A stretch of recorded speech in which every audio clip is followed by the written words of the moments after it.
আলু দিয়ে যে এতটা মজার একটা রেসিপি তৈরি করা যায় আমি গ্যারান্টি সহকারে বলতে পারি 90% মানুষই জানে না। মাত্র একটা আলু ব্যবহার করে এরকম অসম্ভব মজার আর ক্রিমি একটা মেয়োনিজ তৈরি করা যায়, তাও আবার খুবই অল্প সময়ের মধ্যে। যেটা তৈরি করার জন্য একদমই ডিমের প্রয়োজন নেই। বিশেষ করে যারা ডিম দিয়ে তৈরি মেয়োনিজটা খেতে পছন্দ করে না তারা চাইলে কিন্তু এই অসম্ভব ক্রিমি পটেটো মেয়োনিজটা বাড়িতেই তৈরি করে নিতে পারবেন। আশা করি আজকের রেসিপিটা সকলেরই খুবই পছন্দ হবে। আর রেসিপিটা পছন্দ হলে ভিডিওতে একটি লাইক দিয়ে চ্যানেলটি সাবস্ক্রাইব করতে ভুলবেন না। চলুন তাহলে শুরু করা যাক। আজকের পটেটো মেয়োনিজ তৈরি করার জন্য দেখতেই পাচ্ছেন এখানে বেশ বড় সাইজের একটা আলু নিয়েছি আমি। এখন আলুটা সিদ্ধ করে নেব। এর জন্য প্রথমে এর খোসাটা ছাড়িয়ে এটা ছোট ছোট করে টুকরো করে নিয়েছি। এতে করে আলুটা খুব দ্রুতই সিদ্ধ হয়ে যাবে। এখন একটা পাত্রে পর্যাপ্ত পরিমাণ পানি নিয়েছি, এতে আমি টুকরো করে নেওয়া আলুগুলো দিয়ে দিচ্ছি।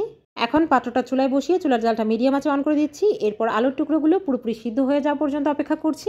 এই তো আলুর টুকরোগুলো কিন্তু ভালোভাবে সিদ্ধ হয়ে গিয়েছে। এখন এগুলো পানি থেকে তুলে নিচ্ছি। এরপর অপেক্ষা করছি এটা কিছুটা পরিমাণ ঠান্ডা হয়ে যাওয়ার জন্য। আলুর টুকরোগুলো যখন কিছুটা ঠান্ডা হয়ে এসেছে এই পর্যায়ে একটা ব্লেন্ডারের জারে এই আলুর টুকরোগুলো নিয়ে নিচ্ছি আর সাথে অ্যাড করে দিচ্ছি 1 চা চামচ রসুন কুচি, হাফ চা চামচ গোলমরিচের গুঁড়া, স্বাদ অনুযায়ী লবণ, 1 চা চামচ পরিমাণ চিনি আর 1 টেবিল চামচ পরিমাণ লেবুর রস, সাথে 1 টেবিল চামচ ভিনেগার, half cup full cream liquid milk আর 1/4 কাপ পরিমাণ সয়াবিন তেল।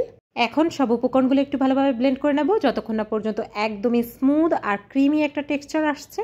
এই তো ব্লেন্ড করে নেওয়া হয়ে গিয়েছে। আর এই মেয়োনিজটা যে কতটা স্মুথ আর ক্রিমি হয়েছে তা নিশ্চয়ই দেখেই বুঝতে পারছেন।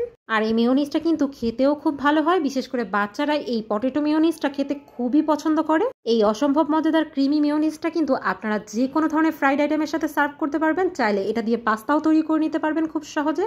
আমি এই পটেটো মেয়োনিজটা চিকেন পপকর্নের সাথে সার্ভ করেছিলাম আর আমার বাসার সবাই খেয়ে খুবই পছন্দ করেছে। একবার হলেও এই রেসিপিটা ফলো করে বাড়িতে পটেটো মেয়োনিজটা ট্রাই করে দেখতে পারেন। আশা করি আপনাদের খুবই পছন্দ হবে। আর বাড়িতে ট্রাই করলে আমাকে কমেন্টে জানাতে ভুলবেন না। আবার দেখা হবে নতুন কোনো রেসিপি নিয়ে নতুন কোনো ভিডিওতে। আল্লাহ হাফেজ।